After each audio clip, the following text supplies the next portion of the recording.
Sunsets and Wild Roses by Weston Ford. Montana Territory, 1878. The afternoon sun cast long shadows across the dusty main street of Silver Creek as Eliza Montgomery stepped down from the stagecoach.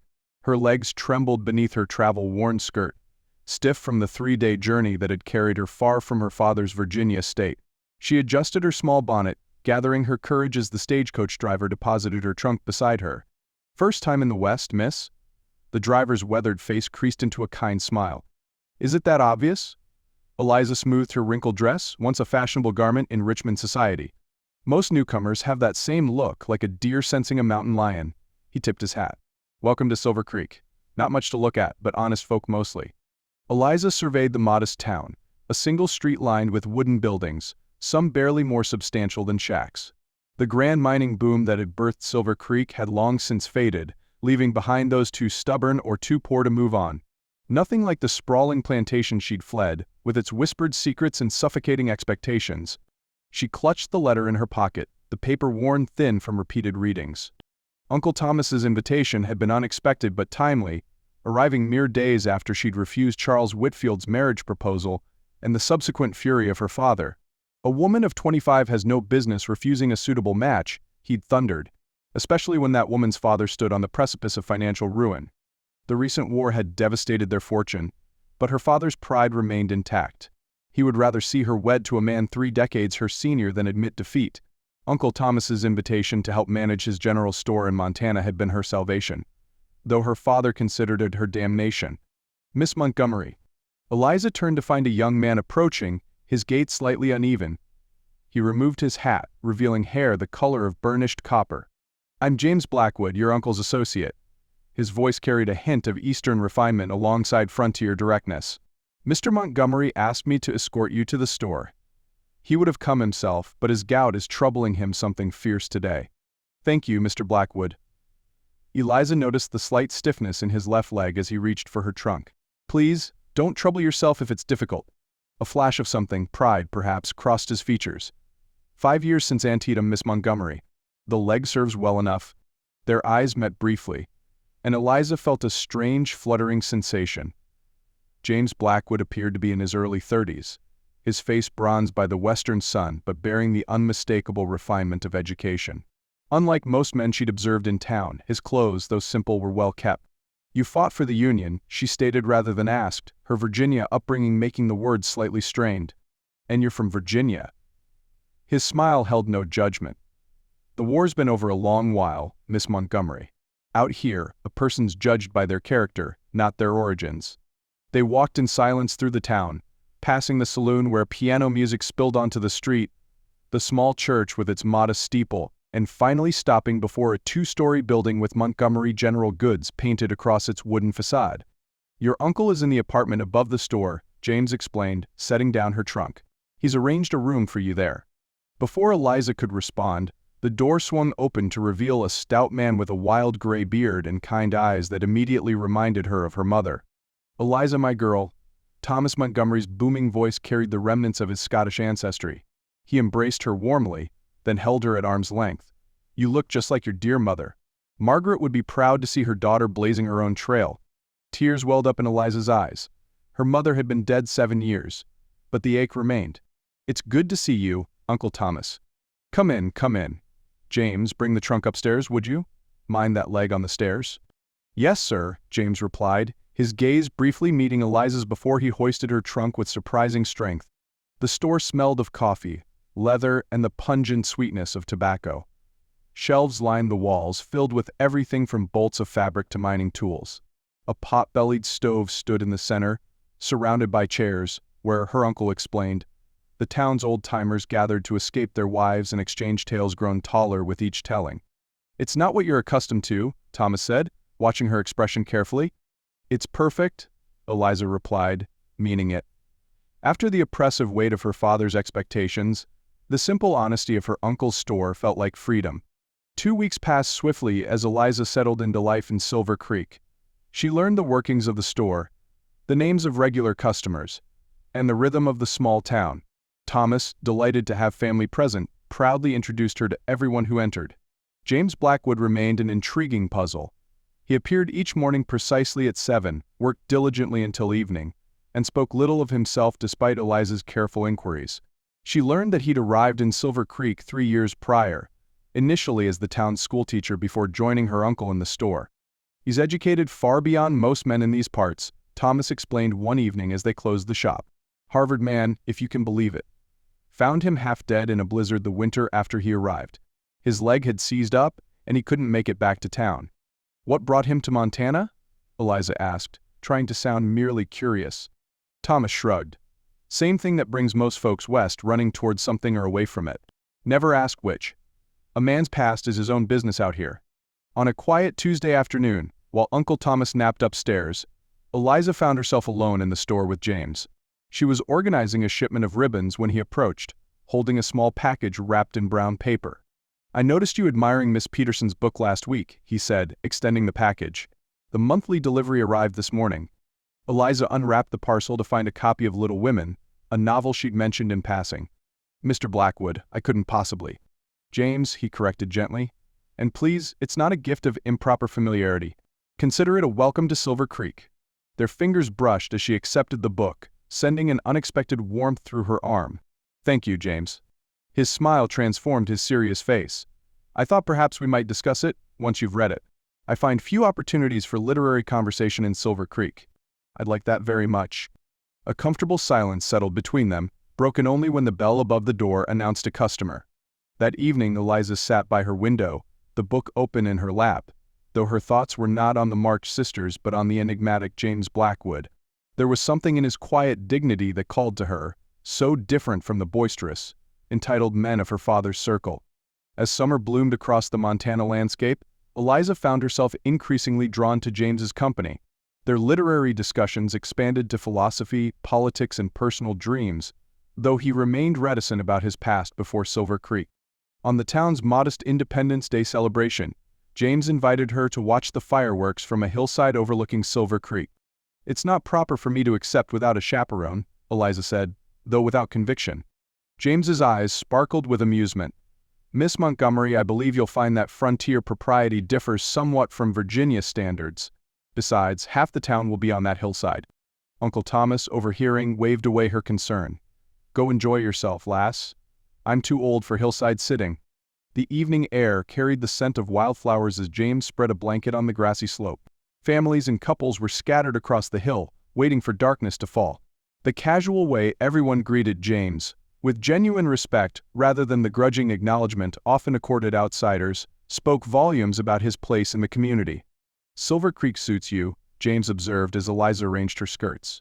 "You've bloomed since your arrival." "Like those wildflowers?" she teased, gesturing to the vibrant colors dotting the hillside. "More like," he paused, searching for the right words, "more like land after a long drought finally receiving rain. There's a vitality to you now that was only hinted at when you first stepped off that stagecoach." Eliza looked away, unable to meet the intensity in his gaze. "Virginia suffocated something in me that Montana has revived." "What drove you from your home?" he asked gently. She hesitated, then decided on honesty. "My father arranged a marriage to a man I could never love. He was wealthy, influential, and old enough to be my grandfather." She plucked a blade of grass, twisting it between her fingers. "When I refused, he threatened to disown me. And so you fled to the frontier." "Not fled," she corrected, lifting her chin. "I chose a different path." James nodded, understanding in his eyes. Choice, the one luxury many never truly experience. "And you?" Eliza gathered her courage. "What choices brought you to Silver Creek?" For a moment, she thought he wouldn't answer. His gaze drifted to the town below, lights beginning to twinkle as dusk deepened. "I had a promising future once," he finally said, his voice low. "My father's law firm in Boston, an advantageous marriage to the daughter of his partner, a life plotted out before I had a say in the matter." His hand unconsciously moved to his leg. "Then the war came. I enlisted against my father's wishes, idealistic notions of preserving the Union." He fell silent as the first firework exploded overhead, bathing them in momentary red light. When he continued, his voice carried the weight of difficult memories. "Antietam changed everything. I survived when many didn't, but returned damaged, unsuitable for the life my father had planned. The woman I was to marry couldn't bear the thought of a husband who limped into drawing rooms." His bitter smile held no resentment. Perhaps I should thank her for her honesty. My father suggested I take a position in their offices, out of sight where my infirmity wouldn't embarrass the family. So you came west instead, Eliza supplied. So I came west. First Denver, then a mining camp near Helena, finally Silver Creek. He turned to her, his expression softening. I found something here I never had in Boston, purpose of my own choosing. Overhead, the night sky bloomed with color and sound, but Eliza barely noticed. She was acutely aware of James beside her, his shoulder nearly touching hers.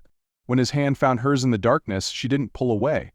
August brought scorching days and the annual town social.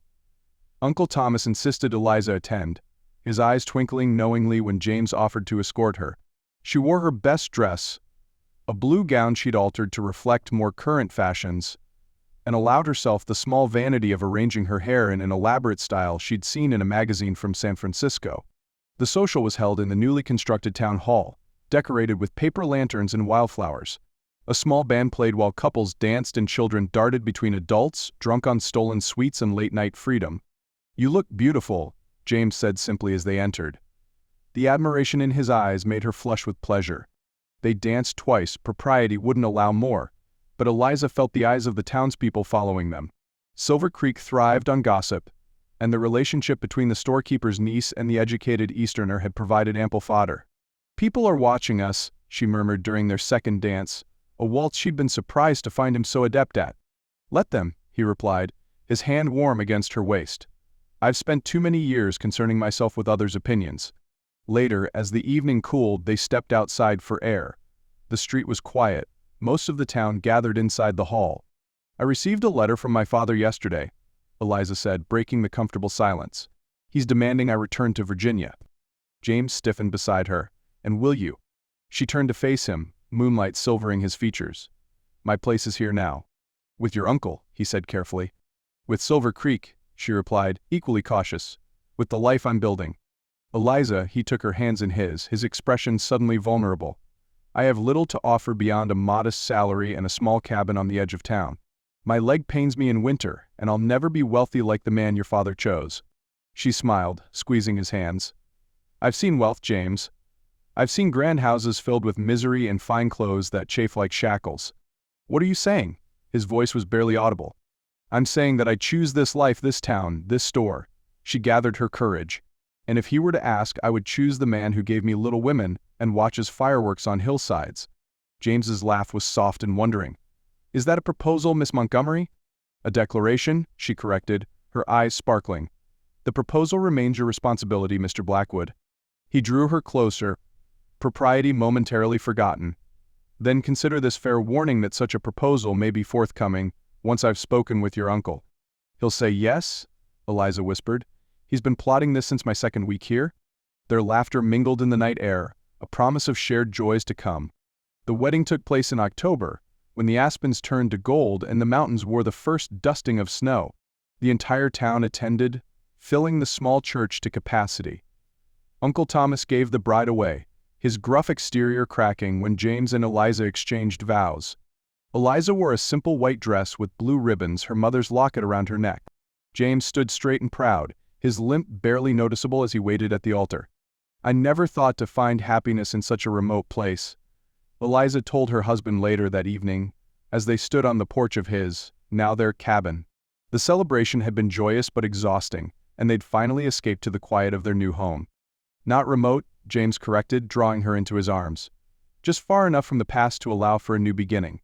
The cabin was modest but comfortable, with bookshelves James had built himself and curtains Eliza had sewn from fabric purchased at a discount from her uncle's store. A fire crackled in the stone hearth, casting dancing shadows across the wooden walls. "I received a letter from my father yesterday," James said, leading her to sit beside him near the fire. "My first communication from him in 5 years." Eliza tensed. "What did he say?" "That he'd heard of my marriage through Boston acquaintances with mining interests near Helena." James's expression was unreadable. He offered congratulations and expressed hope that we might visit Boston someday. "And will we?" James considered this, then smiled. "Perhaps. Someday. But not because he wishes it, only if we do." Eliza leaned against him, content. "I've had enough of living according to others' expectations." "As have I," he kissed her forehead, then her lips, with a tenderness that made her heart swell. We'll build our life here, on our terms." Outside, the wind rustled through golden leaves, and somewhere in the distance, a wolf called to its mate. Inside the cabin, James and Eliza Blackwood began writing their own story. Far from Virginia plantations and Boston law offices, in a small frontier town that had offered them both a second chance. As the fire burned low, they spoke of dreams for the future, of children, of expanding the store, of building a life rich in purpose, if not in wealth. And when words gave way to deeper expressions of love, they discovered that passion, like freedom, flourished best when chosen rather than imposed. In the morning, they would wake to their first day as husband and wife, to a town that had embraced them both, to mountains that stood eternal while human concerns shifted like dust in the wind. For now, they existed in the perfect moment between what had been and what would be, two souls who had traveled different paths to find each other in an unlikely corner of the vast American West.